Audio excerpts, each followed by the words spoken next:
Tapi ada amal-amal yang dilipat gandakan, yang tanpa batas, yang tak kehitung. Amal apa itu? Ya. Ada 3, banyak tapi sebutkan 3 ya. Tapi sebelum itu, memang yang nomor 1 adalah saum ya, Ramadan.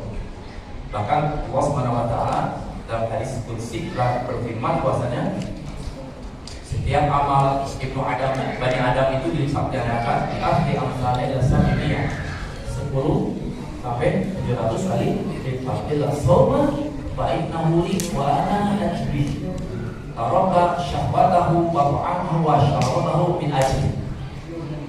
Kecuali puasa, maka puasa itu aku yang akan menguntukku untuk Allah dan aku yang akan membalasnya. Dia tinggalkan syahwatnya, makannya, minumnya.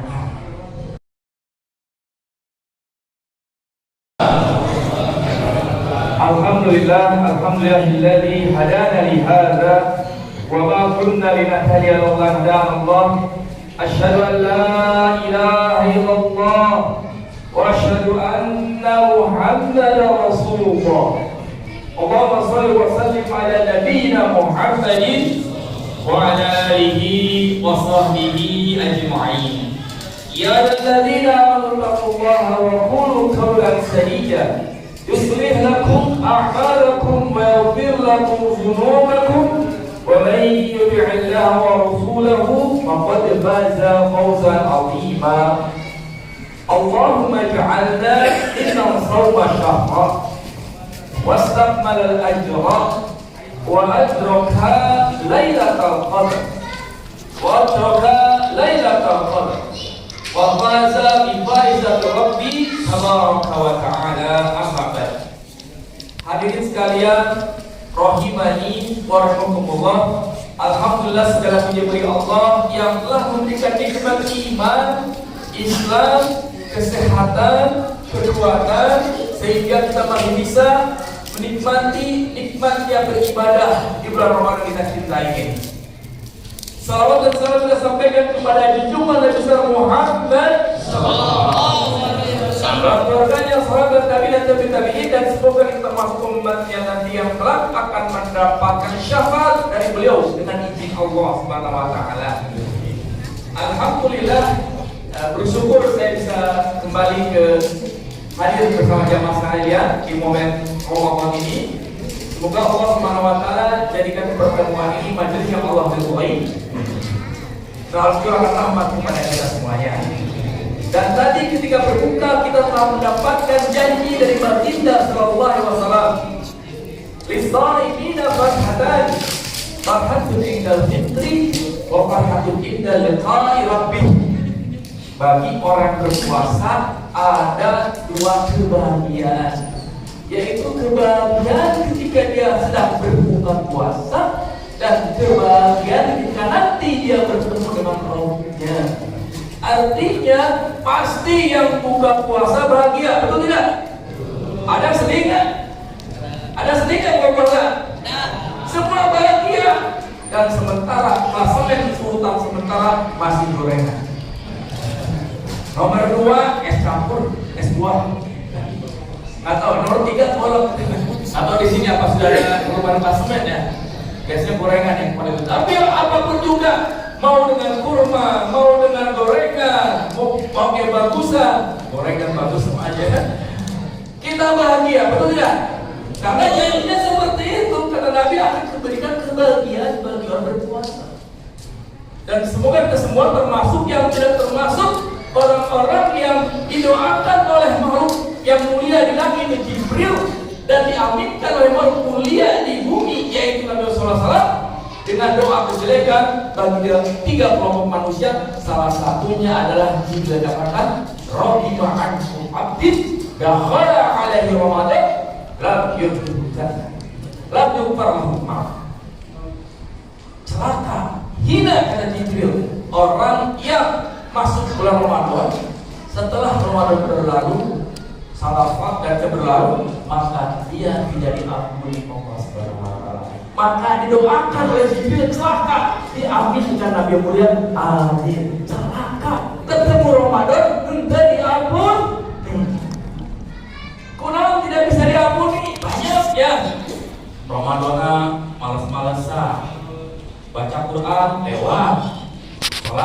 enaknya habis sahur sare deui. Subuh kalewat, bangun menjelang maghrib. Baru komentar, alhamdulillah gak kerasa bulan Ramadan kali ini. Gak kerasa mana sare. Ya kan? Nah, jadi jangan sampai ketika kita tidak mengoptimalkan Ramadan ini jamuan besar. Jamuan besar.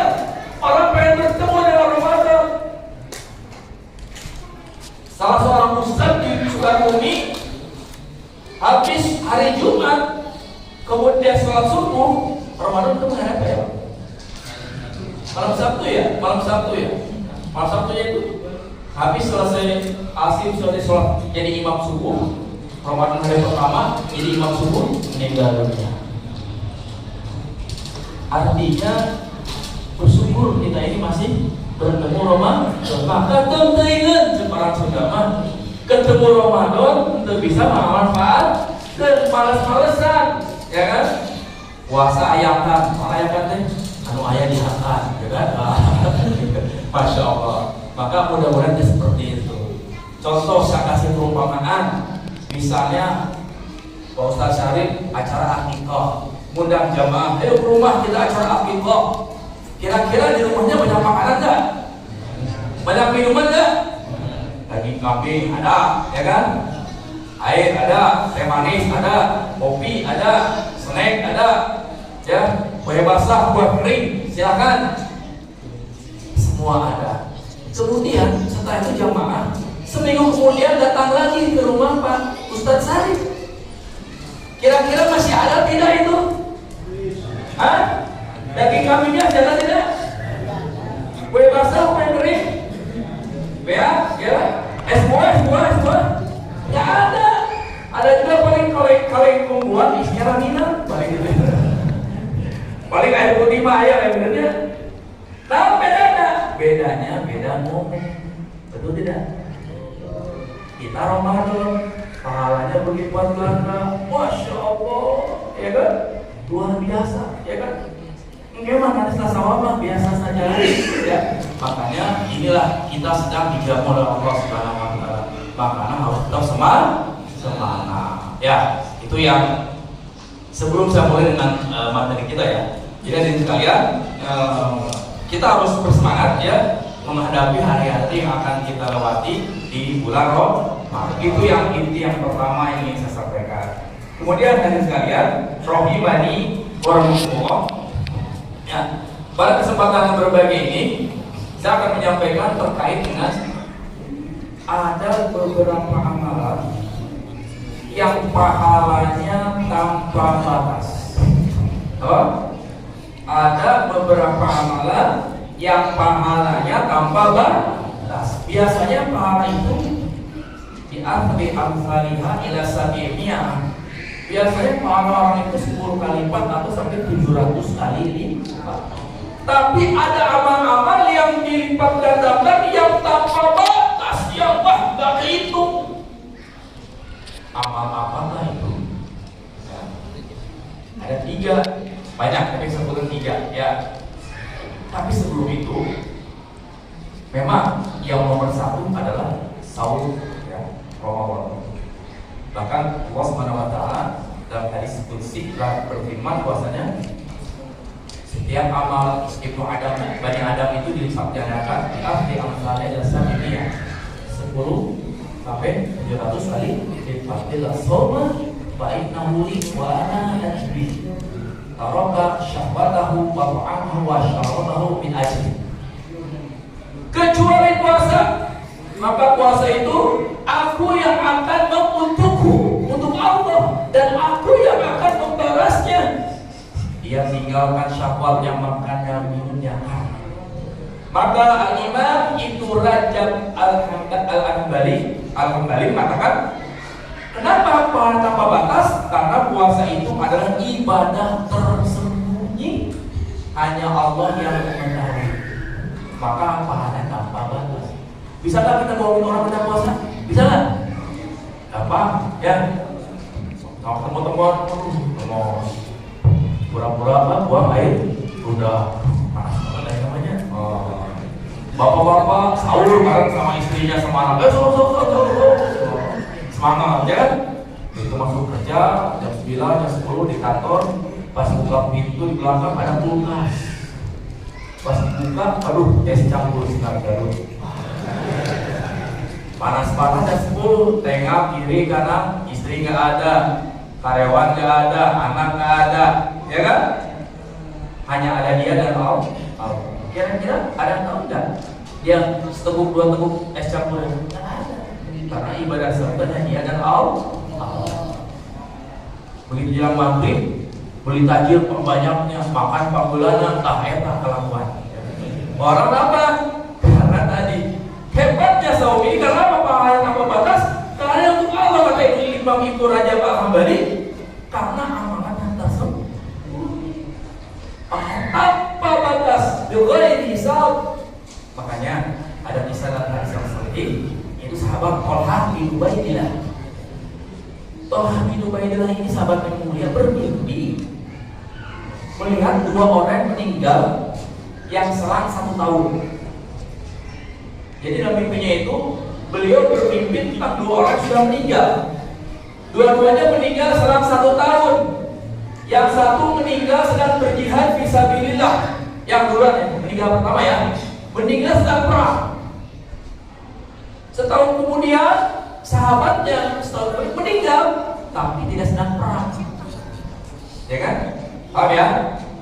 Dua-duanya meninggal, diimpikan oleh. Tapi ternyata Thalhah dalam mimpinya bilang ternyata derajat orang yang meninggalnya belakangan, beliau lihat di mimpinya lebih tinggi dibanding orang yang meninggalnya awalan, padahal dia wafatnya mati syahid. Maka beliau bertanya kepada Nabi SAW, kita surat ini membaca, ya Rasulullah, kenapa bisa terjadi seperti ini? Maka Nabi menjawab, bukankah orang kedua ini hidup setahun setelahnya? Nah, betul ya Rasulullah. Artinya dia telah berpuasa dalam setahun kelebihan dari orang yang duluan. Dia telah sholat dan dia telah sujud. Artinya kami katakan sungguh sangat jauh perbedaan antara keduanya dalam kebaikan, bagaikan langit dan bumi. Pembedanya apa? Yang wafat pertama kalah 1 bulan setahun Ramadan. Tapi dia mati syahid. Gimana dia mati syahid? Beda. Karena para sahabat itu semuanya itu berniat mati syahid. Barang siapa yang berniat mati syahid, walaupun tidak mati syahid, maka dia sebagai syuhada. Kok masa mati syahid dikalahkan semua yang mati syahid?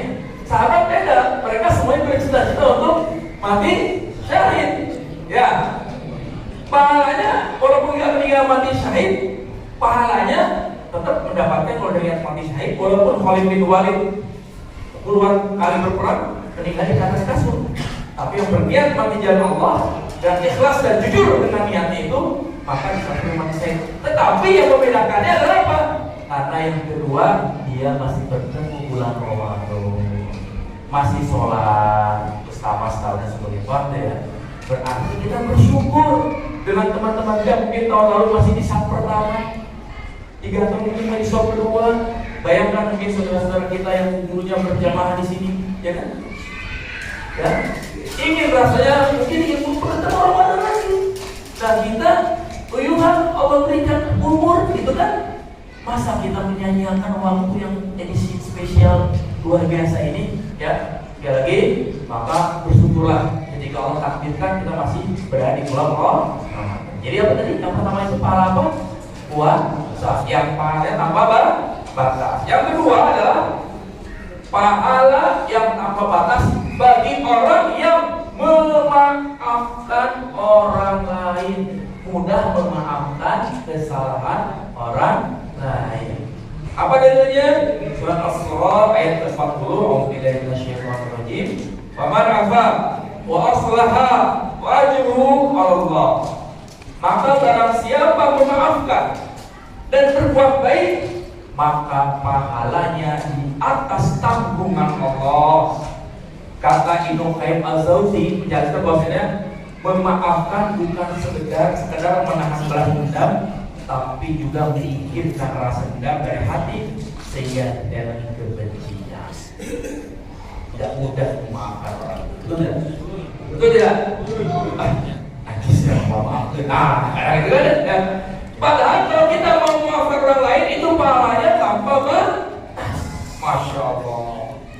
Jadi ada 3 cara memaafkan dalam ayat ini. Yang pertama adalah al-afu. Al-afu itu adalah memaafkan sambil meninggalkan hukuman. Kalau dia mau balas sebenarnya, dia maafkan tapi dia tidak balas.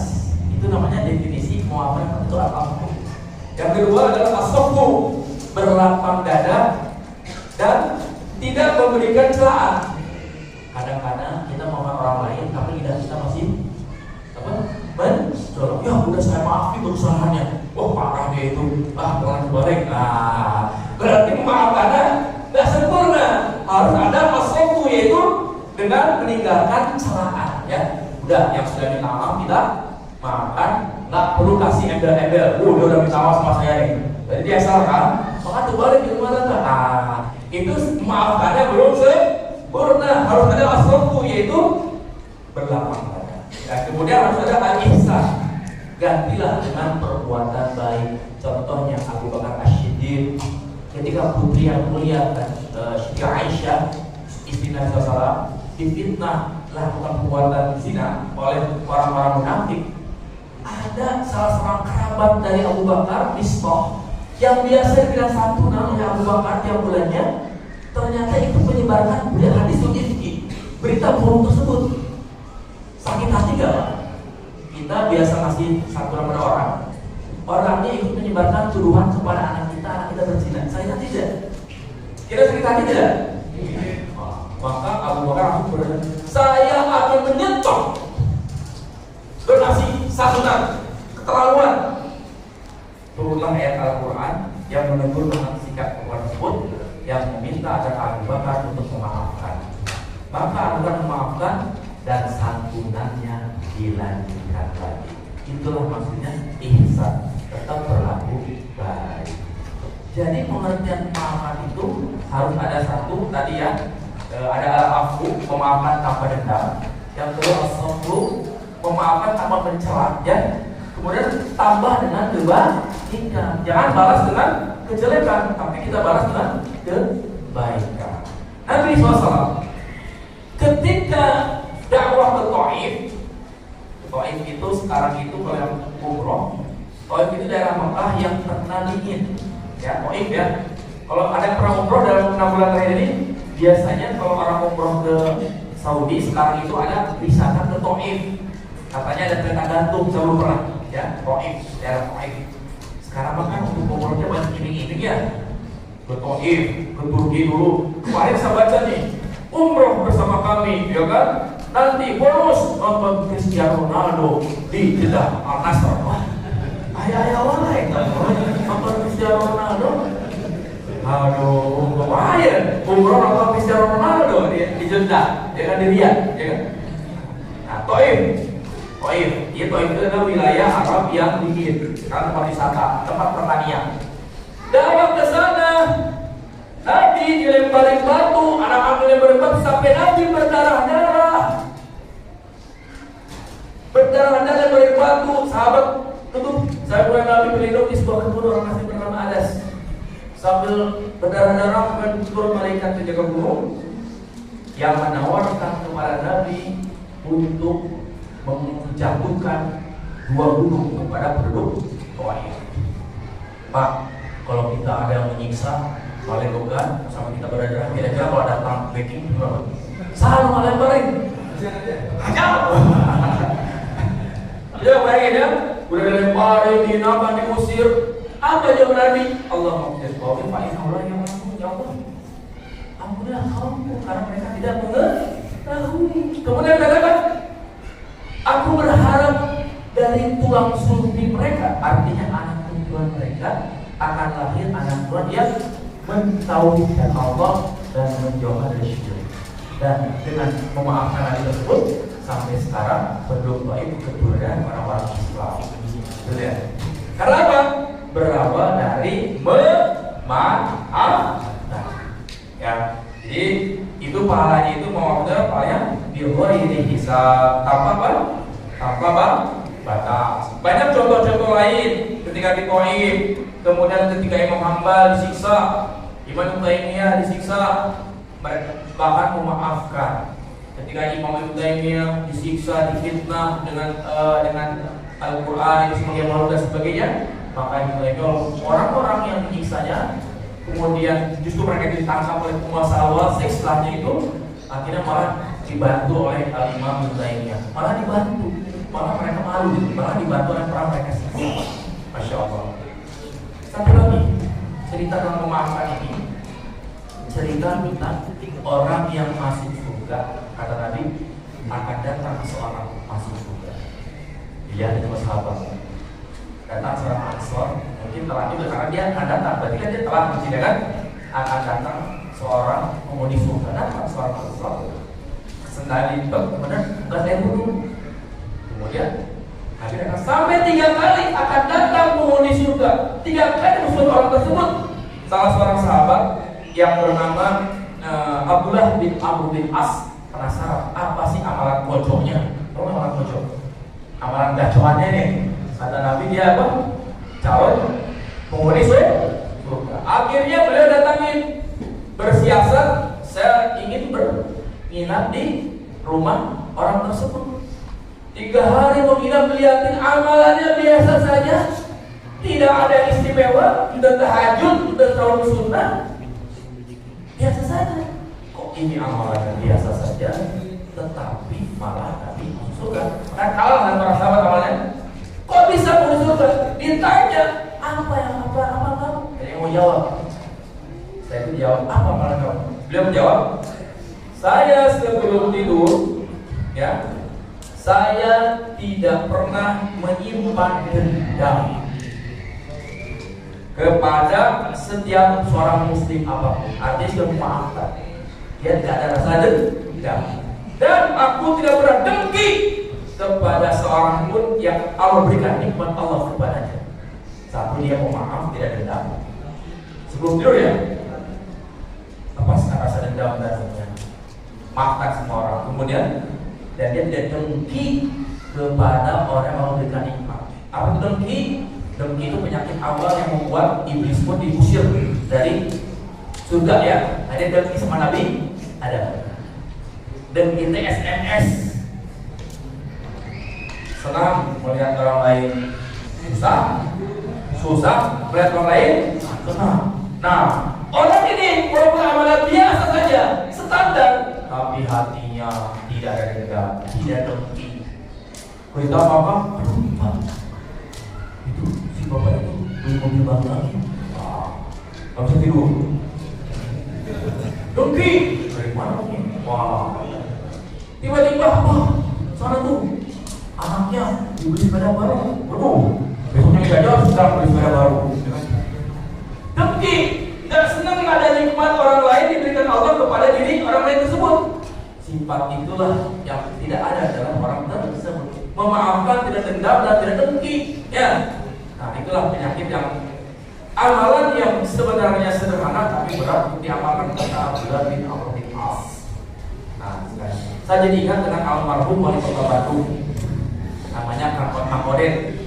Kang Odet itu Allah takdirkan wafat pada hari yang mulia, yaitu pada hari Jumat, pada dalam keadaan berwudu di tempat yang mulia di masjid saat jadi khotib Jumat. Wali kota loh menjadi khotib Jumat.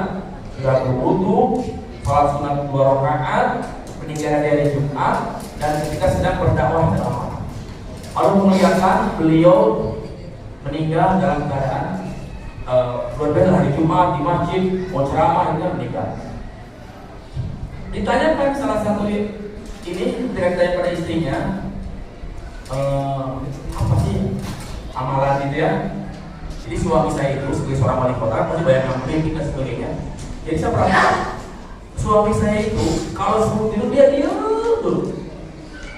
Kenapa nih? Kok lama diam gitu kan? Gak ada perubahan, sudah nggak tidur. Dan apa jawabannya? Saya tidak mau tidur sebelum saya memaafkan orang-orang yang menyakiti saya. Baik, itu Itu contoh amalan ya kan. Yang namanya wali kota pasti ini kan orang yang bersahaja Ramadan itu kan, bersahaja dari aktivis Islam dan sebagainya, semacam dan sebagainya. Dan dia paham ya bagaimana orang yang bersih hatinya. Walaupun dalam kutip amalan kita mungkin sederhana, tapi dengan zikir maka itu insya Allah tidak jalan menuju surga. Maka yang kedua tadi apa?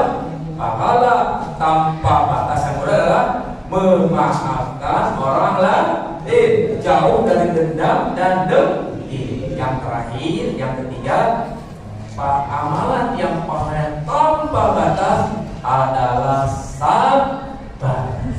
Apa? Sabar. Pas Ramadan teh kita diuji 3 kesabaran. Karena sabar teh dibagi 3 nih, ya. Ada yang namanya pas sabar nih? Ada nggak? Dulu saya punya teman pas sabar Romadi ya, kaidah ya.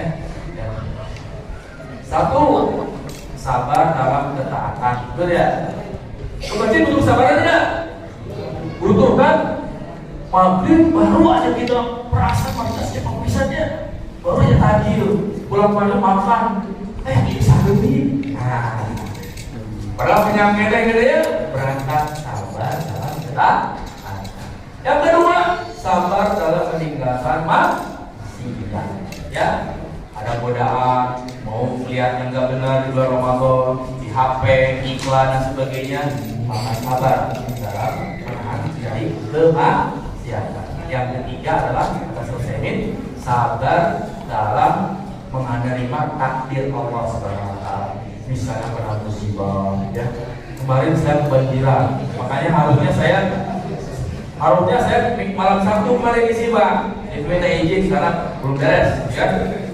Karena jangankan saya, ada yang rumah Quran di tempat saya juga sama, itu kena, makanya yang punya ibu-ibu sudah tua, itu nggak punya anak, suami sudah meninggal, masih tebal umurnya segini, ya kan? Kalau rumah kita masih ramai-ramai, gitu kan?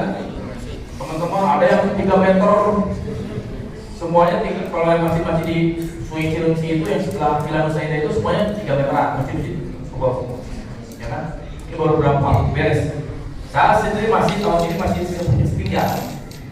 sepinggang dan setepalan balita. Ya, sepinggang, tapi namanya banjir mau sekaki, sepinggang, sedada, awal-awalnya capek terusnya. Saya coba berapa kali saya hitung dari jam habis subuh sampai menjelang asar, ternyata saya hitung di jam saya sudah berjalan hampir 6.000 langkah atau hampir 5 km di rumah sendiri. Geser, kerasa 5 km ya. Dan itu saat bulan Ramadan. Aduh, kerasa ya. Aduh, masya Allah. Itulah makanya sabar itu kan macam-macam ya. Ayam musibah sabar, ya kan? Apalagi di bulan Ramadan. Ekonomi sedang sulit, sabar, gitu kan? Nah, itu perkataan yang mudah diucapkan. Nah, ada satu rahasia sabar.